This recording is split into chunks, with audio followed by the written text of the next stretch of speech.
ખાતરની અછત અને કાળા બજારી સહિતના મુદ્દાઓ પર કિસાન સંઘ ખેડૂતોની પડખે આવ્યું છે। કિસાન સંઘના મહામંત્રીએ ખાતર મુદ્દે સવાલ ઉઠાવ્યા છે। કિસાન સંઘના મહામંત્રીએ ખાતરની સાથે ફરજિયાત અપાતા અન્ય ખાતર આપવાનું બંધ કરવા કહ્યું છે।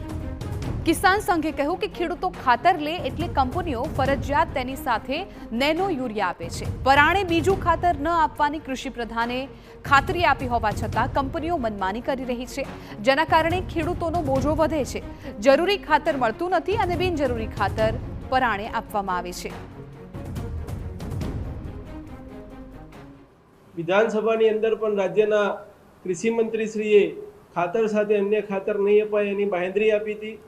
વર્તમાનમાં પણ કેન્દ્ર સરકારના કેન્દ્રીય મંત્રી શિવરાજસિંહે પણ લોકસભાની અંદર પણ ખાતરી આપી છે કે ભાઈ ખાતરની સાથે બીજું અન્ય ખાતર નહીં અપાય, પરંતુ આ કંપનીઓ એની મનમાની ચલાવી રહી છે અને હજુ પણ ખાતરની સાથે બંને ખાતરો આપી રહ્યા છે।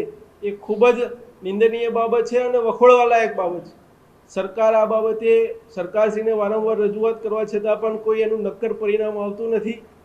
કિસાન સંઘે ખાતરની અછત અંગે પણ સવાલ ઉઠાવ્યા છે। ખેડૂતોને સમયસર જરૂરિયાત મુજબ ખાતર ન મળતું હોવાથી ખેતી પાકને અસર પડી રહી છે।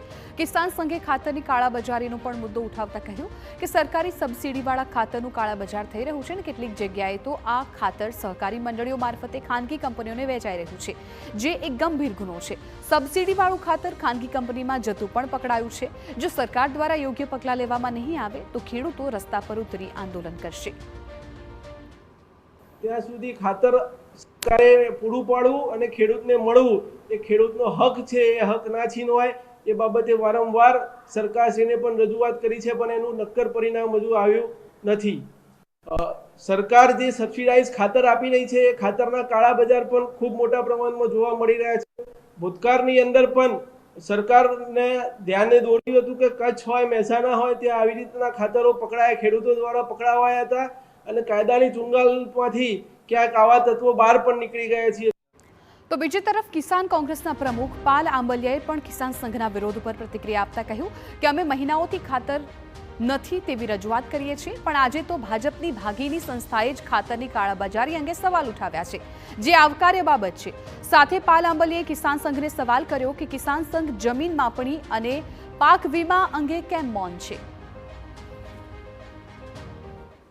ભાજપની ભગીની સંસ્થા પણ હવે તો એમ કહે છે કે ખેડૂતોને ખાતર મળતું નથી, કંપનીઓમાં ખાતર જાય છે, તાત્કાલિક ખેડૂતોને ખાતર આપવું જોઈએ।